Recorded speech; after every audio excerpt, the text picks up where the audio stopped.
Hi and welcome to episode 230 of the Mighty Whites podcast, where you can have a debate over whether we're a twat, but you better not call us a Tory. I'm Jack, as always, joined by KC. How we doing? Yeah, pretty good. Knackered, but other than that, good. Yourself? Warm. Yeah, warm is fair. That It's seems hot. to be a lot of people's answer these last couple of days. It's hot and my car is covered in Saharan dust. Look, I don't know what they call cocaine round where you live. That is Colombian. Oh, if it's Colombian, then I believe as a Leeds fan right now, I have to hate it on principle. It's not the way the heroin behaved. It's kind of the threat.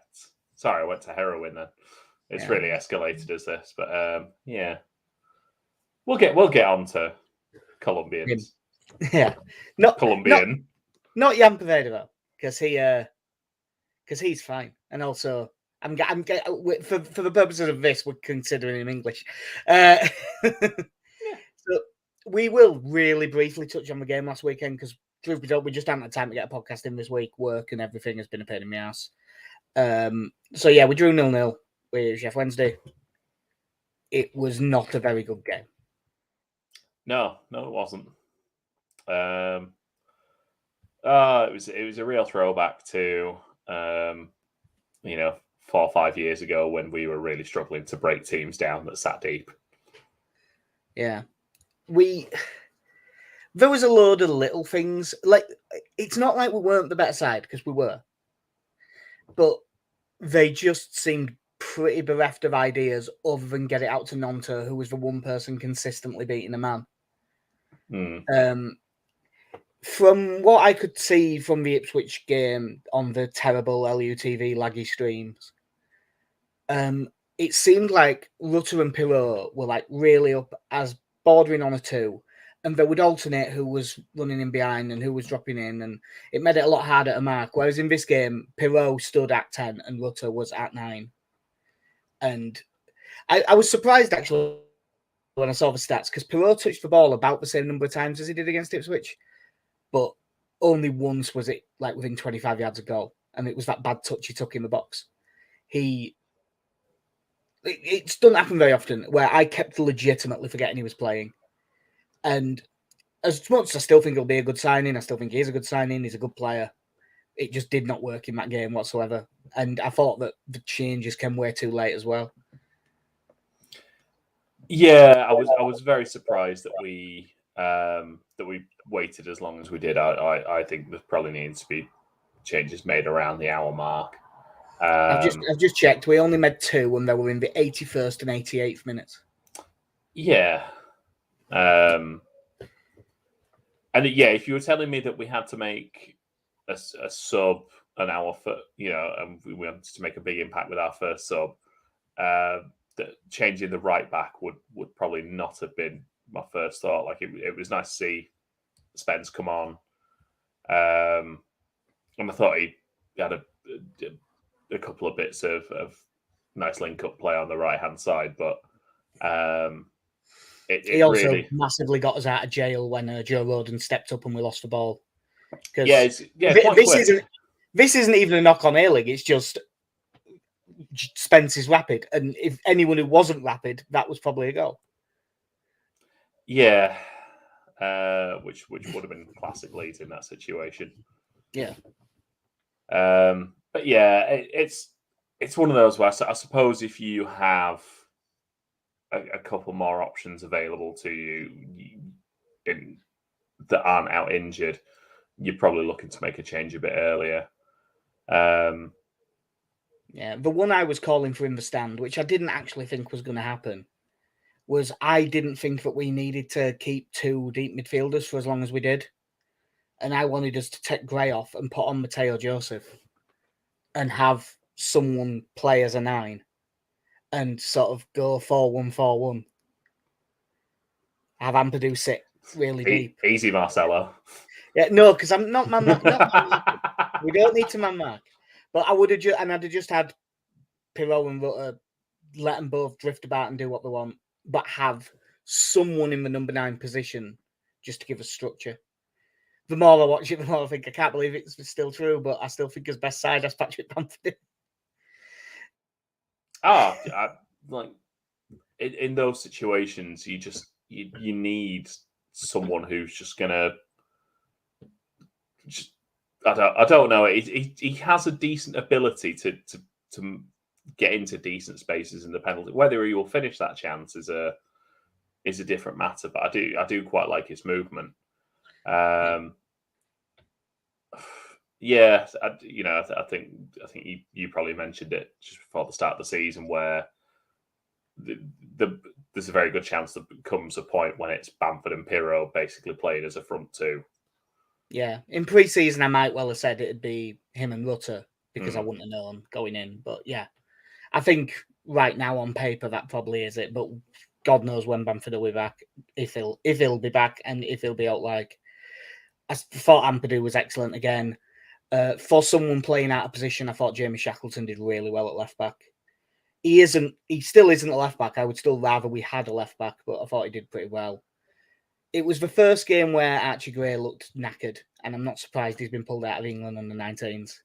I think that's a good decision. Yeah, and I think it's probably for the best now that we do have other actual central midfielders in. Yeah.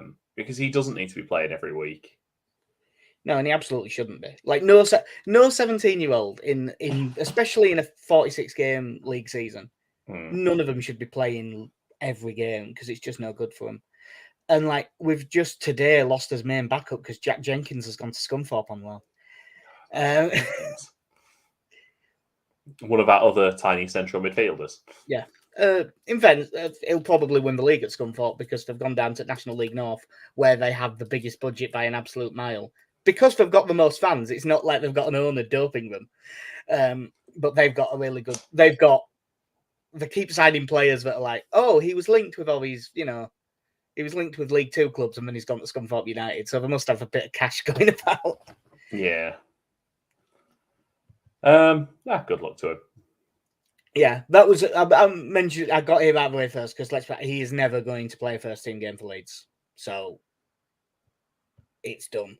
I know that I think he did play a League Cup game back in the day, because he did look quite good. So since his last podcast, there has been 4 outs that aren't Jack Jenkins.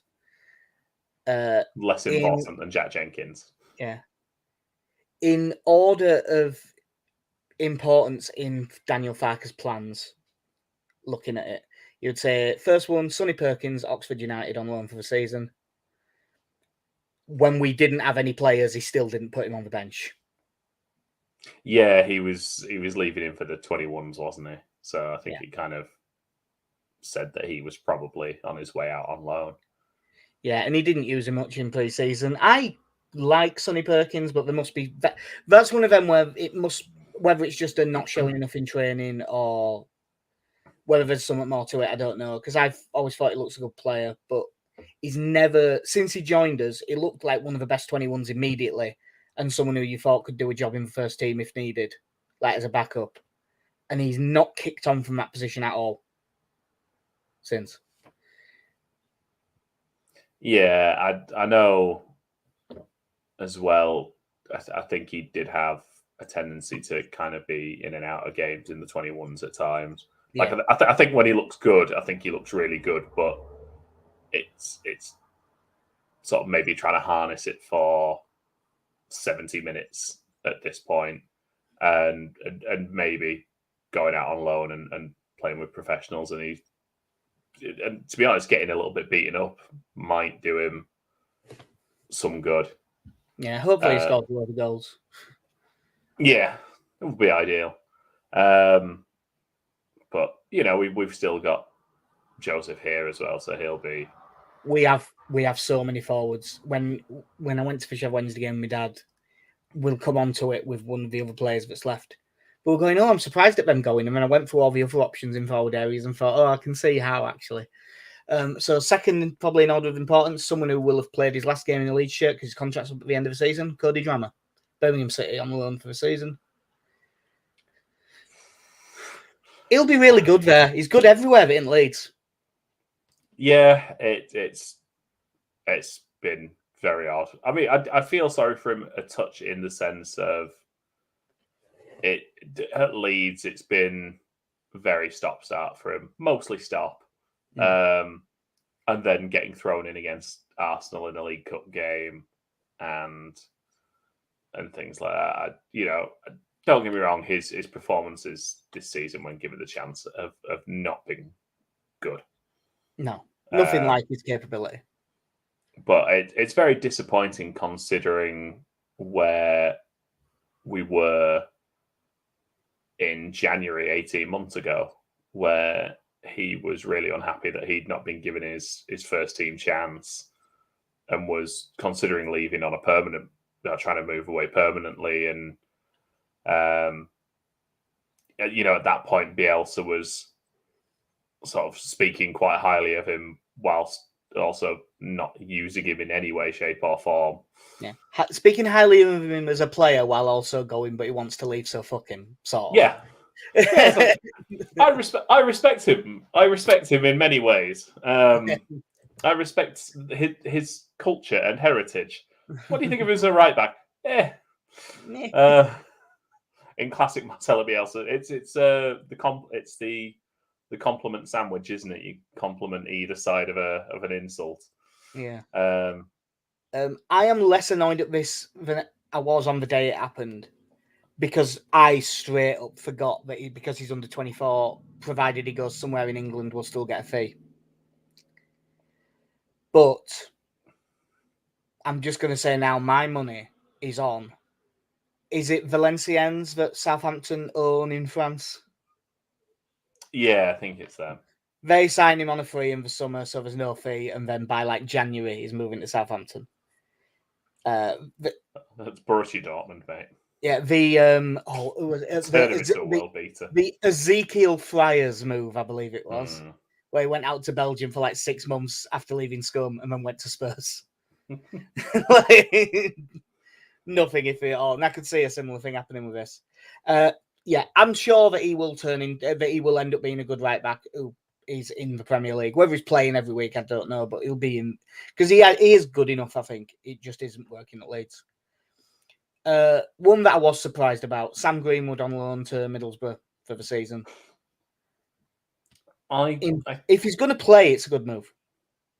Yeah, I think had we not signed 2 central midfielders, he probably would have stuck around. But again, there's nowhere in that team where I think he is even second choice. No, not now. Which is disappointing, because there is a lot of upside to Sam Greenwood, but he again is another player who needs a year of senior football now at this point. Yeah, I mean, is he 20? Yeah, I mean, Middlesbrough's probably going to be a decent move for him. I know they've not had the best starts to the season, but I still quite like what Michael Carrick has done there. Yeah, I haven't watched the games, but by all accounts, they have been better than their points total suggests. Yeah, but especially with it now being 21s, there's only so much that's going to do for him. And to be fair, he's not even been part of the 21s. No, he's not been playing for them and not been playing for us. Yeah, and if he gets to play every week in the Championship, he'll be a better player at the end of the season than he is now. But yeah, there's 4 centre mids ahead of him, at least. But because, do you reckon Jamie Shackleton's in front of him as well? There's probably 5. Yeah. In the manager's current thinking, and if you want him to play as one of the front 4, I think there's 10 for that front 4. You can't just keep players around. Even if you want them to, because some of them might be a cunt and try and sue you. Luis Sinisterra has gone to Bournemouth on loan. This will be the first mention of the Square Balls interview with Angus Kinnear. Yeah. He didn't seem very pleased with him, did he? No, it's very odd how forgiving he seemed of Nonto and not so much of Sinistera and Adams. I do think that is just the practicalities of Nonto's still here, but Sinistera is technically still a Leeds player. Yeah, yeah. At least Tyler Adams had the decency to fetch a fee. The Adams one, I find quite interesting, and obviously we will. Or it might be a long time before we kind of find out what actually happened between those, because from outwardly, obviously, Sinistera had his period out of the team, which Adams was off the back of an injury and he was back in light training, wasn't he? I think a week or so before. I mean, it must have been. It was pictured on the grass, but I believe he trained like day one at Bournemouth, just not full contact. Yeah. So outwardly, to a fan, it looked as if, to me anyway, it certainly looked as if he was here and willing to get involved until a move happened. Clearly, that was not entirely the case. Yeah, it sounds like Adams basically pulled all the same shit, but because he was injured. Yeah, you can hide someone who is going, no, I'm done here, I'm leaving, I'm not playing. If they're injured anyway, there is no he refused because he wasn't available. Yeah, it's and then with Sinistera, it's like you said, that odd period of there at the start of the season, then deciding he wasn't playing, then reaching an agreement to come back and play, to leave.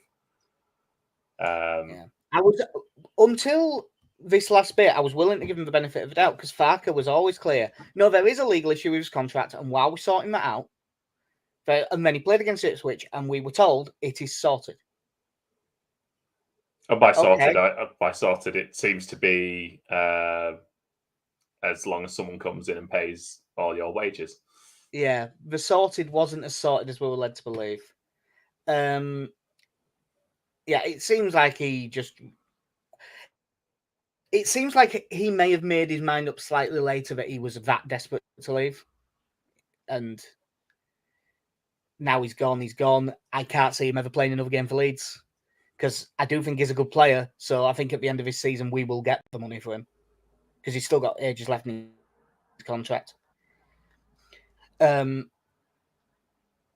suppose the main thing with it is it's annoying that it happened so late in the window after he brought him back, because talent-wise, if he isn't his best player, he's one of them. But it was one thing that I agree. There's a lot of fans just say this, but I think it's probably right. If someone, and Angus Kinnear said it in that interview, if someone that badly doesn't want to be there, that I don't think he actually used these words, but basically that they're gonna sue you to try and get there. If someone's willing to do that, you're probably better off just not having him and letting him go. Because for as much as Nonto acted like a prick, there was nothing legal in that. It was just, I want to go, I'm having a tantrum. Well, you're not going. Well, I guess I'm playing then, because I can't just sit down and do nothing all year. Whereas if they got this little bit of legal precedent that they might not have even had, knowing Leeds, they probably did. And then, like, I've read this book. Yeah, I suppose if you're relatively fresh off the court decisions to do with Augustin, then at this point you might be thinking it's probably not worth going through this again.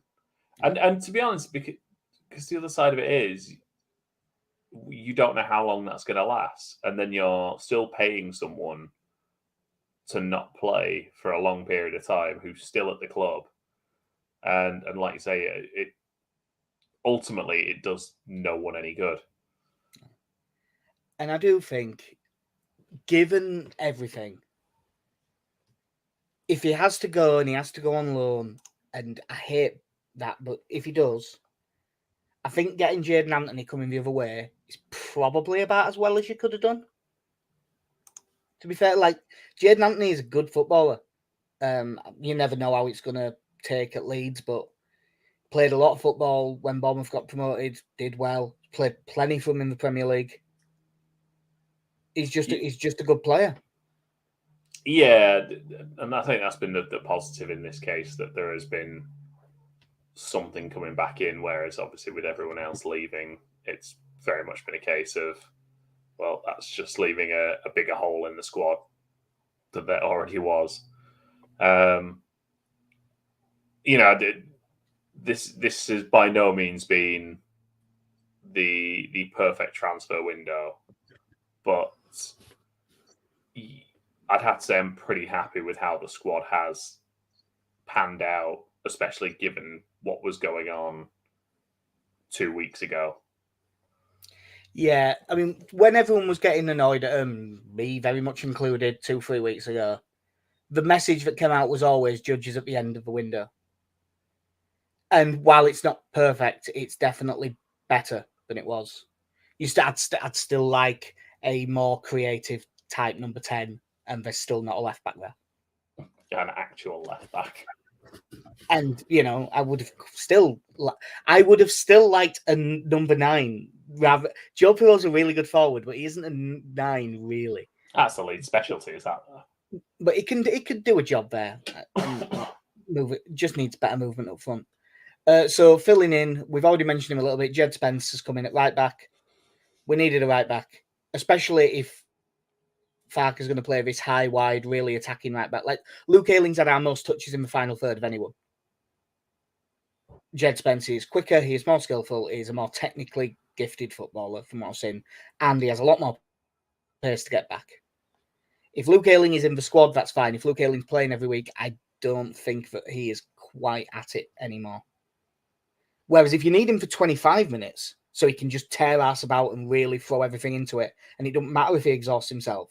Flop on the floor to win free kicks. Yeah, I think that's like Luke Ayling's been brilliant for Leeds, so I want him around, but I think Jed Spence is an upgrade. Yeah. Watch him be shite now. Yeah. No, it's mostly left backs we ruin. Yeah. No, we just don't have them. It's easier this way. We'll just move some people there. Just put anyone that's homegrown, play them at left back, it'll be fine. No, like you say, with Jed Spence, it's definitely an improvement. He has done it at this level before, so it shouldn't be an issue. Shouldn't be. Yeah. And for left back, I suppose we still have Junior Firpo Remontada to hope for. Well, I mean, once they're both, with them both fit, the competition is Byram and Shackleton. Yeah, those are your first. That's your first and second choice left back. Yeah. And then onto the centre mids that we brought in. No one saw this coming. They kept it really quiet all window. Glenn Kamara from Rangers. There was no links at all. It wasn't the first player we were linked to this summer, who has then been here the entire time. Came on briefly in the last Chef Wednesday, but you didn't get to see anything.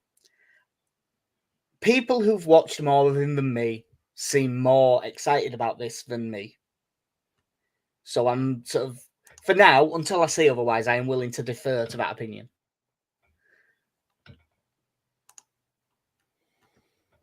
Yeah, I've got very little for here. I've got even less for the next man. But at this point, an experienced centre mid is what we needed, and we have one.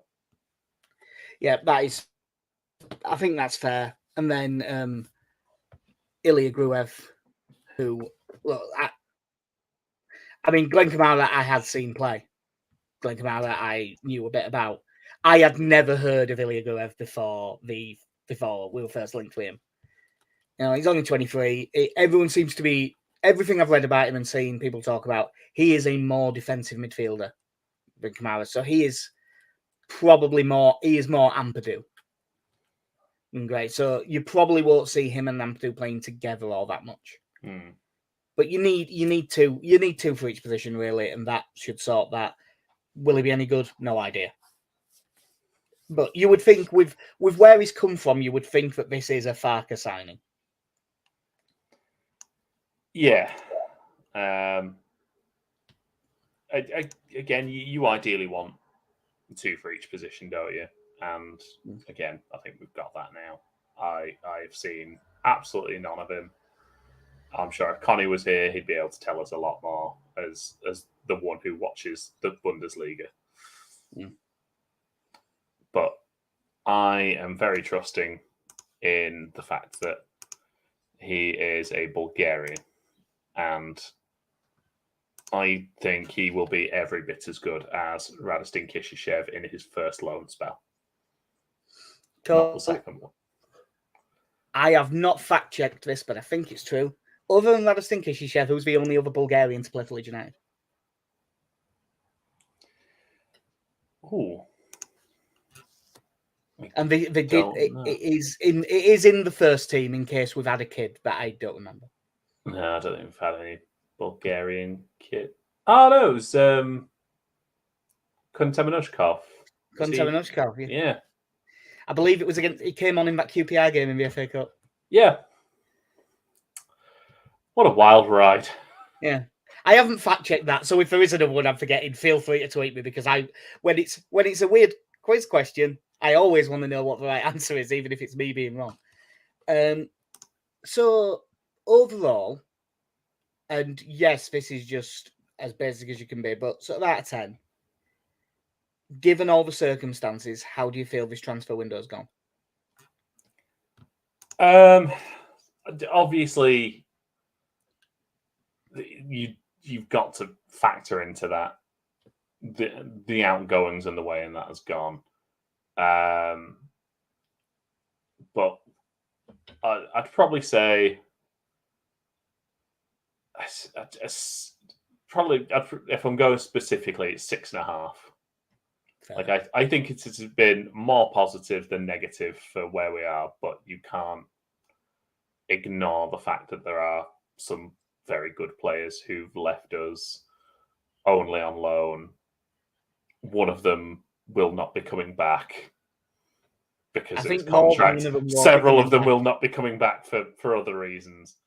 There's certain ones you hope don't come back.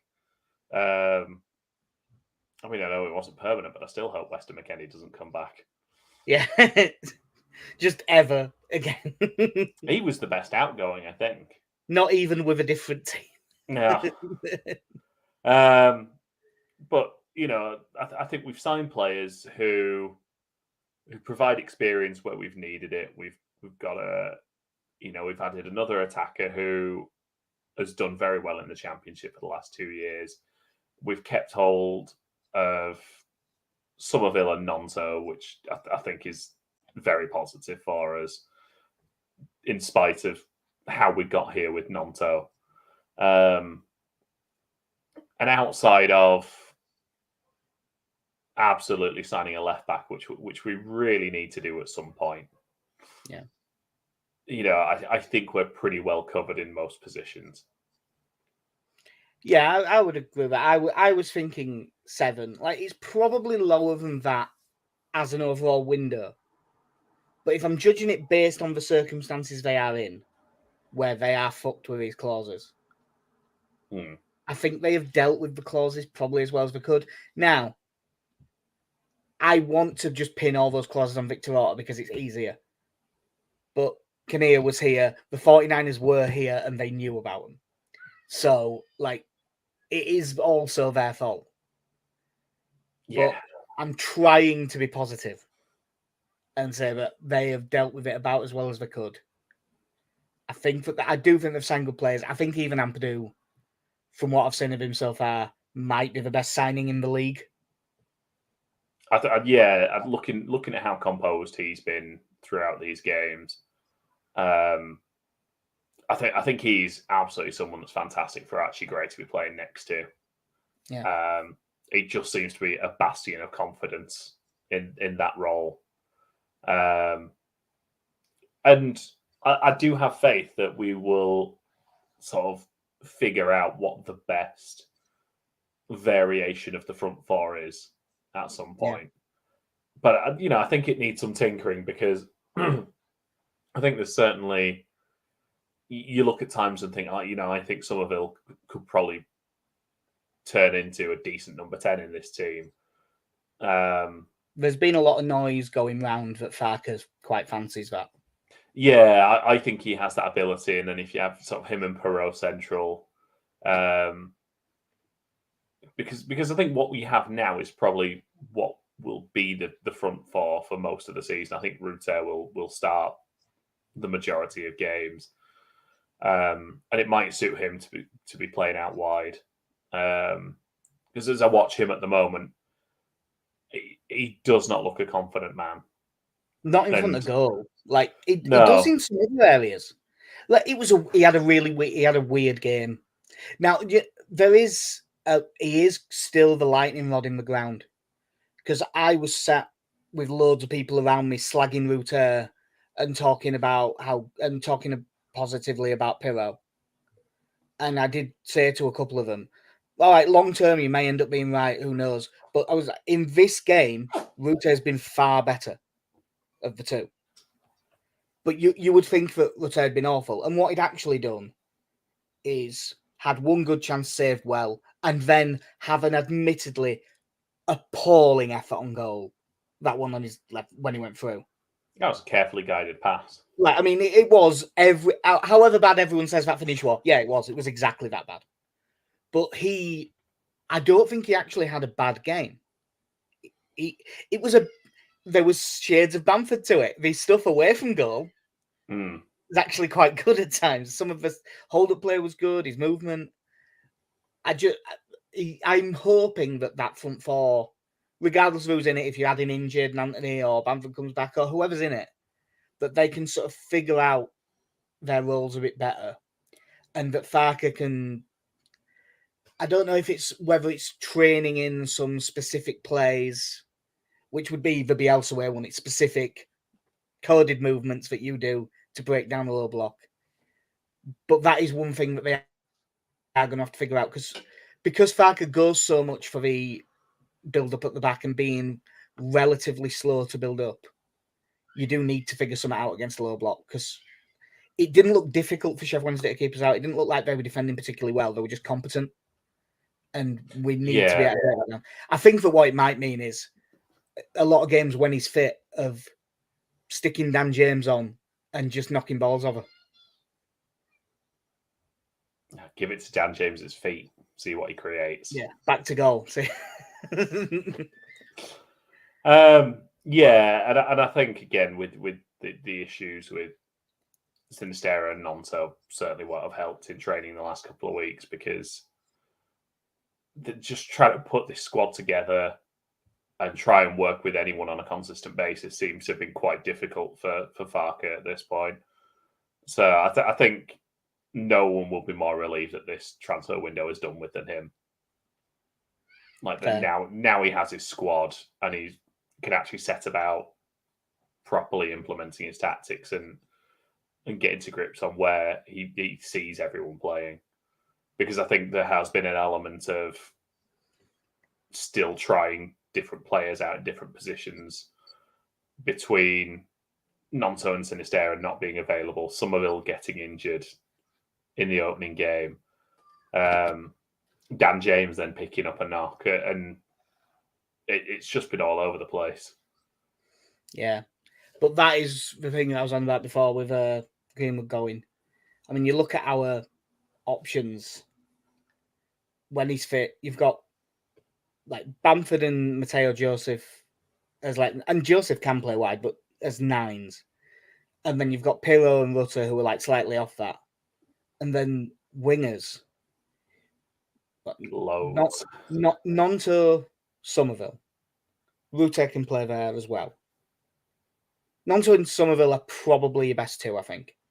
Jadon Anthony might well force his way into that.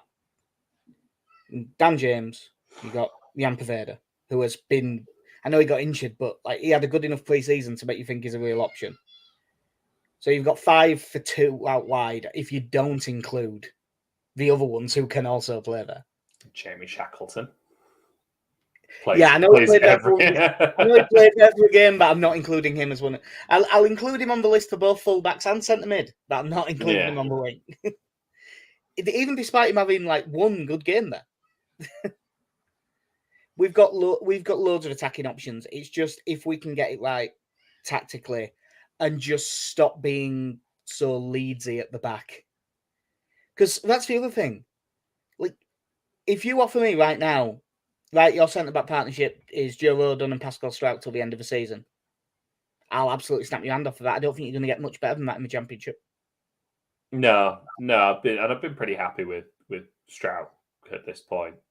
Goal scoring prowess in the League Cup, admittedly, but also scoring from set pieces, but not in the way you kind of want him to. Yeah, you wouldn't expect it to be all volleys and scuffed. Yeah. Not diving onto a loose ball in the 6-yard box. Between those two and Charlie Cresswell backing them up, I'm pretty happy with that setup.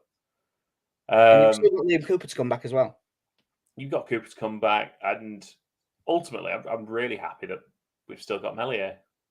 To kind of go back to the Kinnear interview, there apparently was an offer in the 20+ million range for him. I'm just going to say now that I'm not sure I buy that. I think it might be a half truth in that with all the add-ons, it might have got into the 20s if everything went perfectly. Because I think if you have signed Carl Darlow, as much as I've never been Darlow's biggest fan, I said it before we signed him. I think if you've got Carl Darlow on the bench, I think if we get offered 20-something million for Meslier and it's actually a 20-something million offer, I think Leeds take it.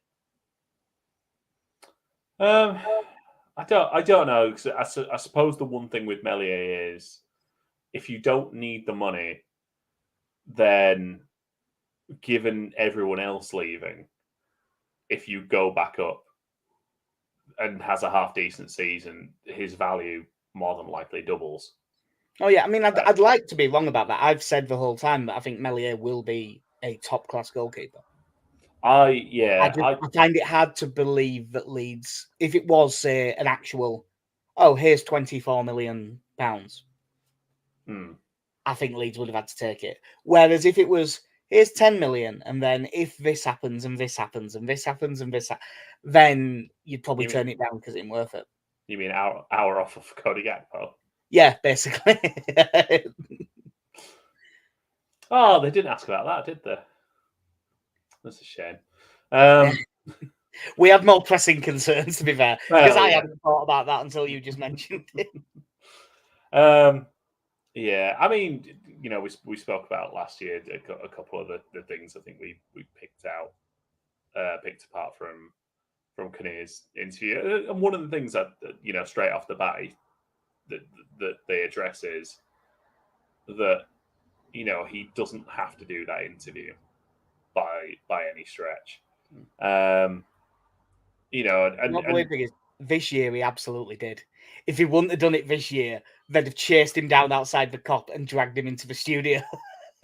I mean, yeah, and I think that it's a difficult position for him because he's the last man standing of the old regime, isn't he? Like, so he is the person who is going to take the brunt of it. Orta's not going to do an interview like that because he did an interview. Was it last year or was it the year before? I can't remember, but he did do one. Yeah, so he's done one with them. Radrizzani's obviously not going to do one now. And his would have to be taken with a huge spade full of salt. We're back to that stuff on your car again. Oh, yeah. So, however he proceeds, whether he does the interview or doesn't do it, he's going to come in for pelters anyway. Obviously it was a much different tone because last year a lot of the focus was on the membership and ticket prices. Ticket prices not brought up, if I remember rightly, as well. No, I think again it fell behind other things. But also, I don't think there's any argument over ticket prices. Everyone knows they're too high, but everyone knows everyone also knows that they'll sell them, so they're going to do it. Yeah. So obviously the interesting parts for me anyway were kind of finding out that the stuff about Tyler Adams. Obviously, we knew there was the issues with Sinisterra. It was quite interesting to see how he was talking about Adams as well, and the way he or his agent had behaved. I mean, judging by that picture and caption that his agent put on Instagram, I think it might have had a lot to do with him. Yeah.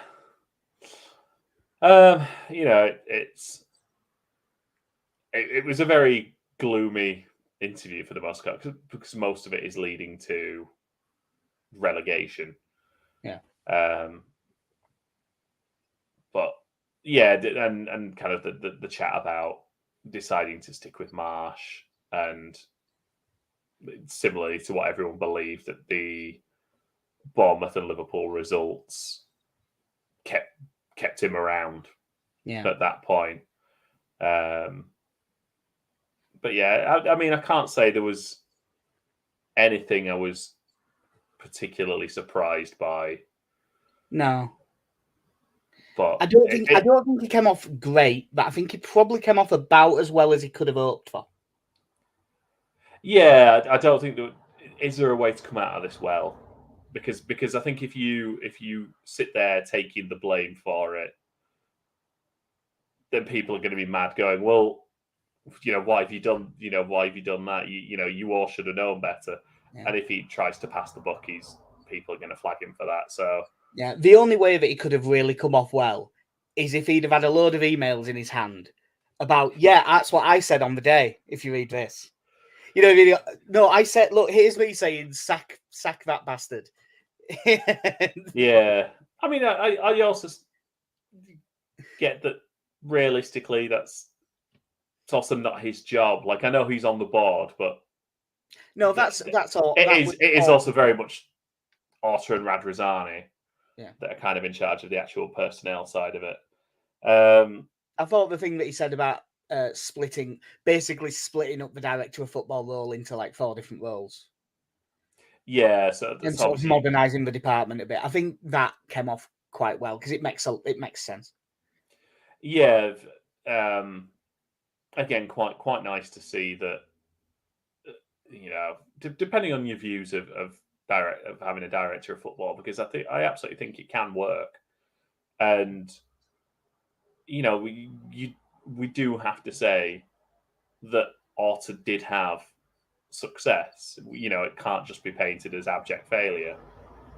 As we've said before, in terms of even if you ignore Bielsa, the players like Alioski that came in and Click, who realistically we knew little to nothing about, and turned into very. I'm still claiming us as Click because we were behind him the entire time. I mean, admittedly, I am talking about this before he'd even signed, but yeah, obviously big Mateus Click fans here while he was out on loan. Yeah. For the 4 of you that we're here from them, #Click News. Yes. There's.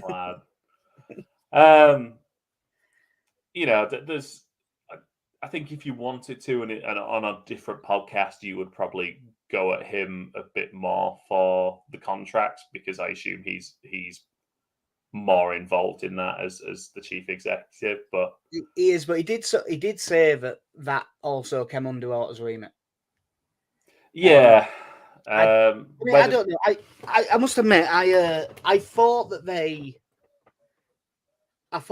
they went at him about the right amount, to be fair to him. Well, that's it. It's also not. It's not a news podcast. But even if it was, if you just go at him, he'll just shut up and stop. And that's not even just a him thing. That's what people do. If they'd have just kept badgering him and having it go at him, he wouldn't have sat there for an hour and 45 minutes and talked. Yeah. you do have to find that balance, and I thought that they found that balance pretty well, better than a lot of journalists do. Yeah, like I say, I ultimately think it probably needed to happen where someone of the three of them needed to kind of front up a bit and not take a battering, but be asked the questions that were asked. And I think the good thing is it's out of the way now. Yeah, and I really do think that he came on. Put it this way, I'm less annoyed at him now than I was before I listened to it. I still think there are arguments. There's stuff that he definitely messed up, like 100%. But and if they said tomorrow Leeds are getting a different chief exec, I wouldn't be upset or anything. But there was a time when I was really fuming at some of the things that he was doing and saying, and I'm not now. I'm just like, well, you screwed up. Try and make it right. So I think he has come out of it better than he went in, while not coming out. He hasn't come out smelling the roses, but he doesn't stink of shit either. Yeah. He just smells like a man who's had a shower with some links. Then we can all move on with our lives. Yeah, but do remember that he still did compare anyone having any regulation of football over to Maoism. Like, doesn't matter how much you try and pay it as a joke. That was dumb. Yeah. He did also get a shot at the Tories as well. So yeah, that is, to be honest, it was he's one of us. It was a very clever line. That's why I opened up with that line on the podcast. I thought it was a good line. It was a good newsworthy line. And if you go on Twitter, that is all that people are arguing about. So it was a very well placed line. People are actually talking about the content of what he said. What they're saying basically is, well, he says he ain't a Tory, but I'll bet any fucking money you voted for him in 2019. That's what the discourse is. So getting people onto that subject was quite clever, to be fair to him. Yeah. It's a shrewd move. Yeah. Give them a soundbite, because that was the first clip of the first part of the interview I heard being reported by Graham Smith, was that line. Before anything else, that was the first line I knew was in that podcast. So yeah. So the last thing before we go, I think I kind of have to know the answer for you, but we'll leave it. Given now that we've got to the end of the transfer window, are you more or less confident than you were in pre-season? Now, I am looking at a piece of paper here that has you predicting us to finish first. So I don't think you can be more. or are you full HMS piss for league now? No, I've started watching Dream Team again, so I don't think it's piss the league. I think it's win it in overly dramatic fashion on the last day. Right. And I feel sorry for the poor sod that dies midway through our season, in an unfortunate betting related murder or something. I don't know. I mean, would you put it past us? No, I had us third, and I still have us playoffs, but I'm a bit slightly lower. But I am still all in on Fark. I think that we've got the right head coach, and that's the main thing giving me confidence. Above us signing some good players and stuff like that, us having a head coach that I have faith in is the thing giving me some confidence. Yeah, it'll be very interesting come January, because I think this is one year where, instead of the idea of strengthening the squad in January, depending on how we're doing, it might very well be a case of, right, we are in a good position here. Let's go get a really good left back. Yeah, let's get this one thing that we need. Yeah. But yeah, I think it needs time, and I think, I think give it a few more games, and we'll start to see a bit of fluidity in the front four. I should say liquidity in the Alan Partridge sense of football. But yeah, like I look at the squad. I am generally happy with it. I'm very happy with the manager. And until something else stupid happens at Leeds, we can have a couple of weeks of general contentedness. Yeah, I am expecting that sort of link up in the front four to start with at some point Somerville and Rutter are going to link up and score a brilliant goal. Doesn't matter which one of them finishes it. There's been such flashes of it, and it's not quite happened. There's gonna be one. Jorginho, Somerville, Jorginho, Somerville. Oh, so in the Brolin Darlene-esque fashion. Yeah. Followed by he must have a foot like a traction engine. Yeah. So yeah, that will do us for episode 230 at My Lads Podcast. We are, yeah. We are. There is no argument to be had about it. We are twats. Yeah. But we are relatively gruntled. So, yeah. So yeah, that will do us for this episode. We will be back to preview the Millwall game at some point this week, depending on our work. There will be one. I just don't know when. But I've been Jack. See ya. I'm in Casey. Have a good one.